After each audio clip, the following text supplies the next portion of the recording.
Now, I'm not saying that I have the answer to unparalleled confidence that is going to help you jump from a building during a casual free run, really. But I can give you some techniques that help me. Actually, you know what? The essence is there. It probably could help you to make some sort of massive jump if you really wanted to. But I'm not trying to egg you on. The confidence I'm talking about is daily confidence. Doing everyday things with freedom and enjoyment. And to feel fully involved in your life and your own ability. Basically, the confidence to be yourself and really enjoy doing it. Confidence is there. All you need to do is trust it. How to have full confidence in your ability. All we owe ourselves is doing our best. We all want to be confident. The thing that tends to stop us is the worry of underachieving and not showing our true potential. So instead of focusing on the worry that you might not show your true potential, instead work on the complete possibility that you can do your best.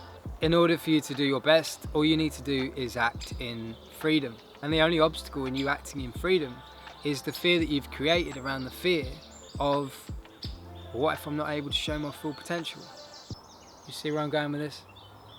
I mean, I hope so, because that definitely makes at least one. The fear is always going to be there. Those spiraling thought patterns are always going to be there. All we need to do is to break the chain. As the fears arise, we break the chain.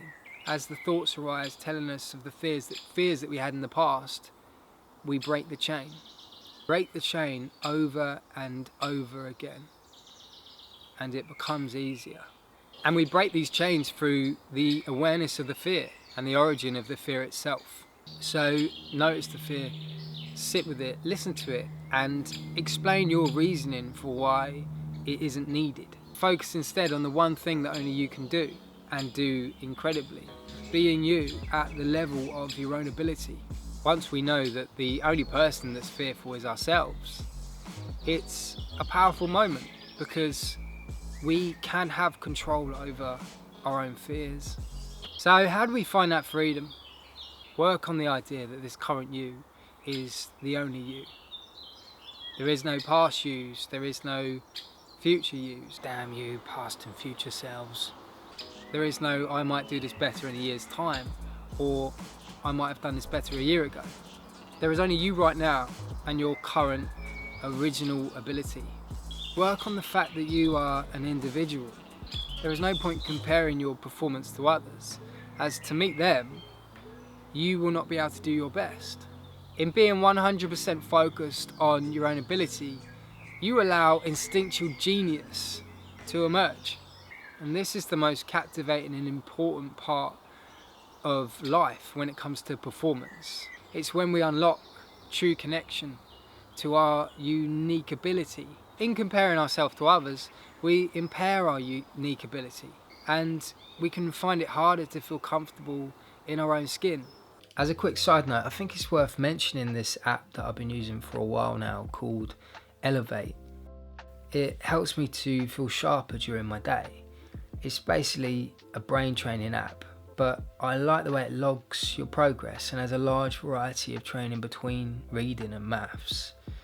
There's a sense of fulfillment I get when I begin my day refining elements of my mind that I might need to call upon at random moments. And in taking action to be just a little more prepared, I feel more confident.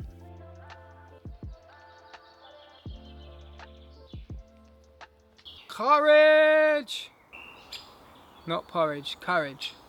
Courage.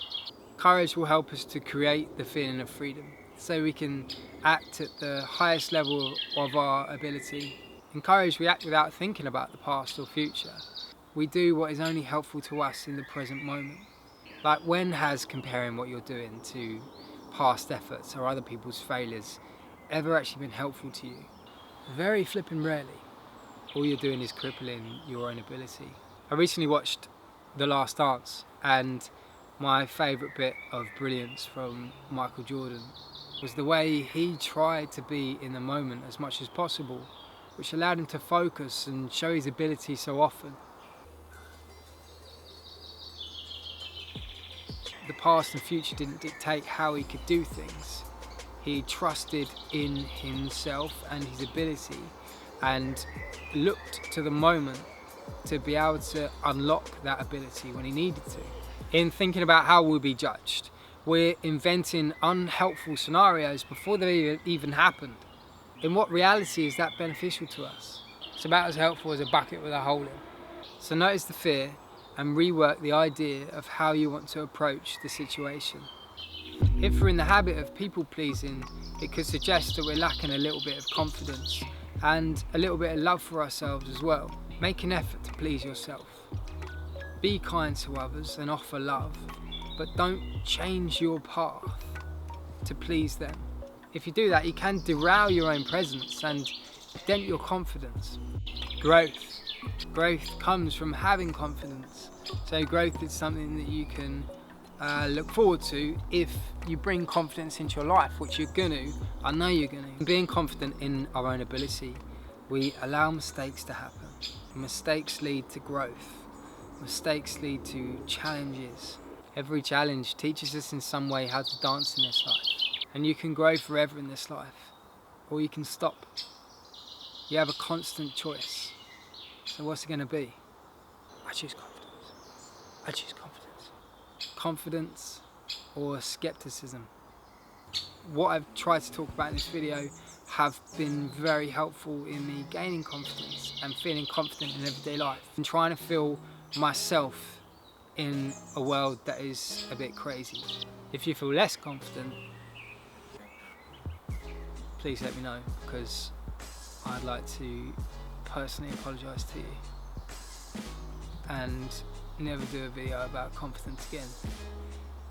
But thank you for watching, and give us a like, subscribe if you can, it'd be incredible, because I'd like to see you again soon with some more videos. Take care. Bye bye.